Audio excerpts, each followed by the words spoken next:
Hello everyone and welcome to the series on human geography.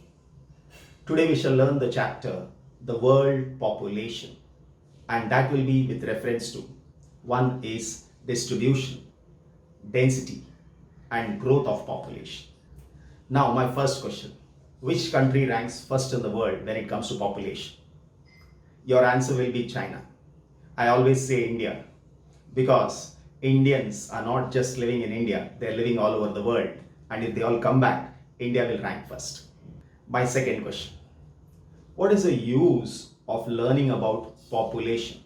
Why should we learn about distribution, density, and growth of population? What is the importance of that? Well, if I take India, India is the seventh largest country in the world, very big in size. Okay, and there are people, that is more than 1 billion people living in India. Now, some part of India, the density of population is very high, somewhere it is low. So first of all, the government should know how many people live in the country, where the density is more, where it is less. Based on that, it can do planning.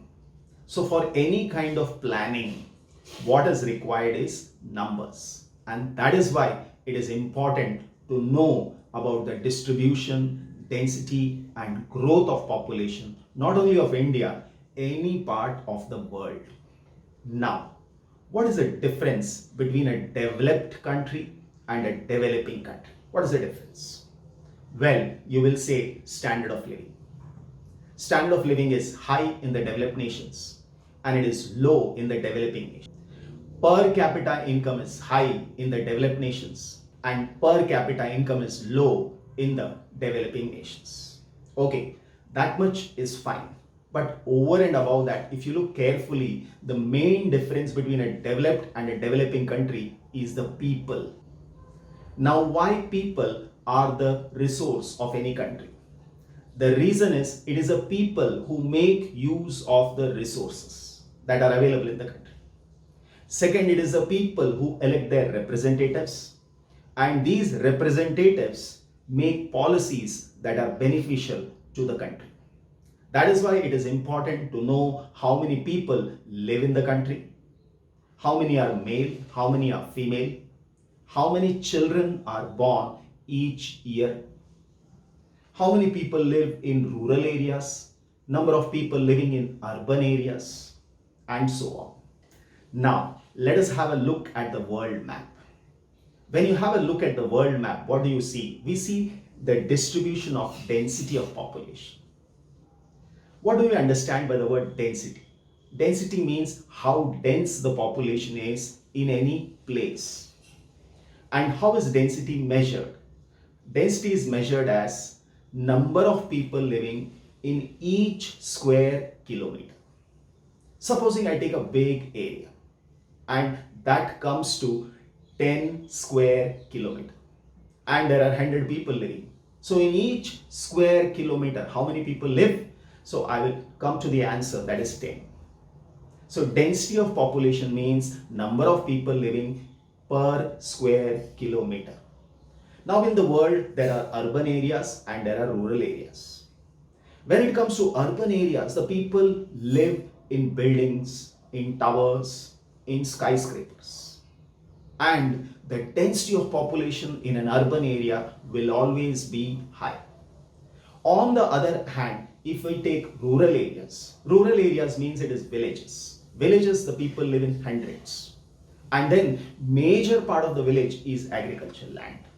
That is why number of people living per square kilometer will be a single digit number. Or maybe it is 100. 100 is too much. But generally it is a single digit or a double digit numbers. Now looking at the world map, we come to know the densely populated regions. Now these are regions where number of people living are more than 200. That is 200 people living per square kilometer. Now which are these areas? These areas are, first one is the eastern part of United States. Then if you take Europe, in Europe it is the western part. Coming to Asia, in Asia it is South Asia. Another one is Southeast Asia. Now these are the main regions in the world that are densely populated. But otherwise, if I take any city in the world, cities are definitely densely populated. And most of the villages are sparsely populated. Now, in the world map, if I take the north and the south, I'm talking about North Pole and South Pole. If you go to these areas, these are extremely cold regions. So here the density of population is very low. Similarly, if I take the equator, equator again has extreme climate. It is extremely hot and sultry. When I say sultry, sultry means unpleasant. The reason is every day in the evening there will be rainfalls. There will be a rainfall called convectional rains. And because of that, the moisture level is high. The climate will be hot and humid. So it is unpleasant. And that is why the density of population is low along the equatorial regions. Now, if you see the countries, the country which ranks first in population is China. Second is India. Third is United States of America. Fourth is Indonesia. Fifth, Pakistan. Sixth, Brazil.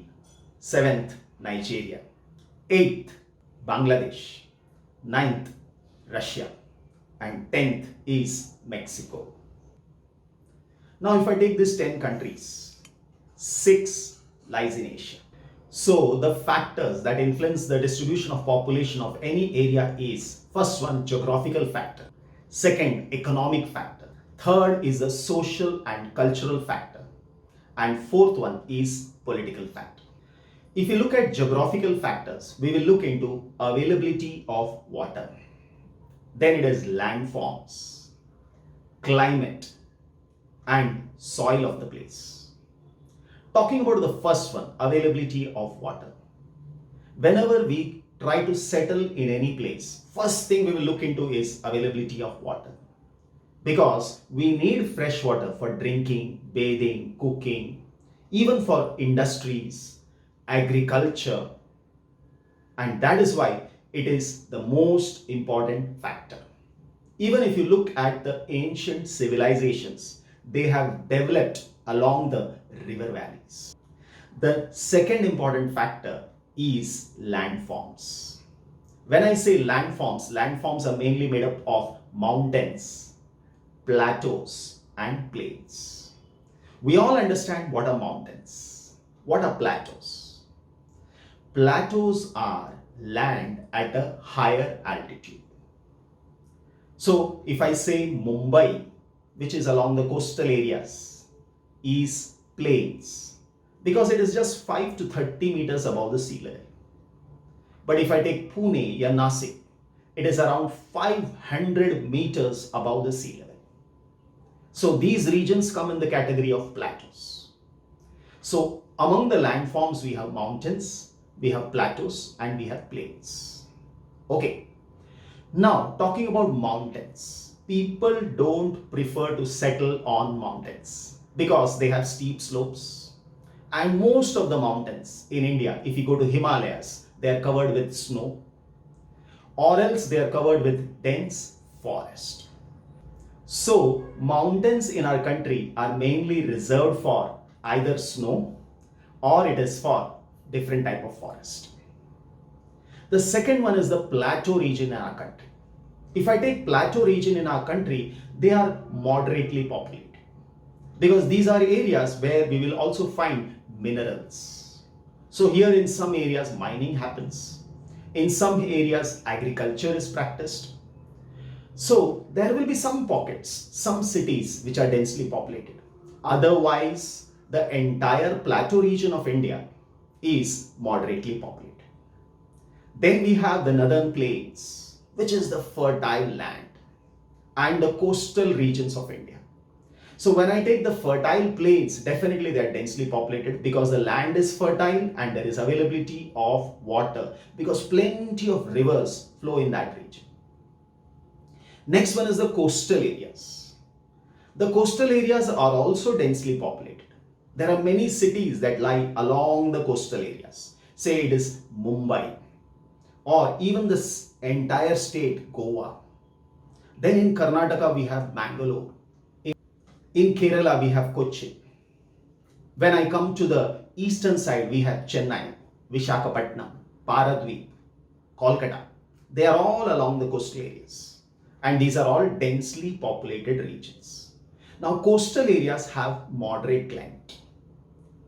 So it is neither too hot nor too cold. Actually, the coastal regions in India lie in tropical regions. And that is why they have moderate climate. Winter is hardly experienced. Winter means pleasant climate. And that is why people prefer to live along the coastal areas. And these are densely populated regions.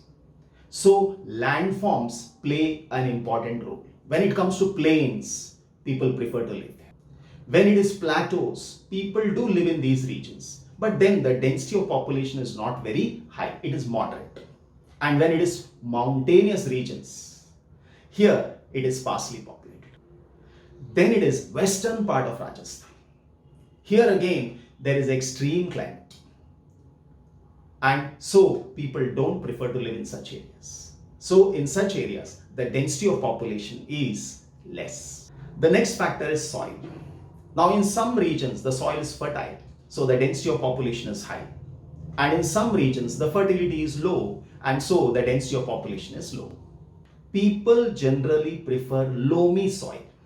When I say loamy soil, soil is mainly made up of sand, silt and clay. And they should be in proper proportion. If they are in proper proportion, they are balanced, then the soil is the best soil.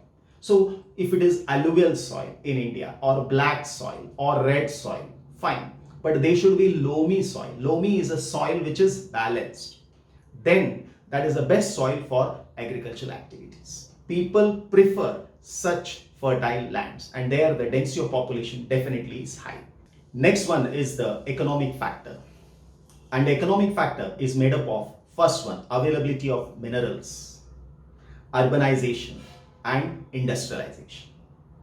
Now wherever there is availability of minerals, it generates employment, because minerals are raw material for mineral based industry.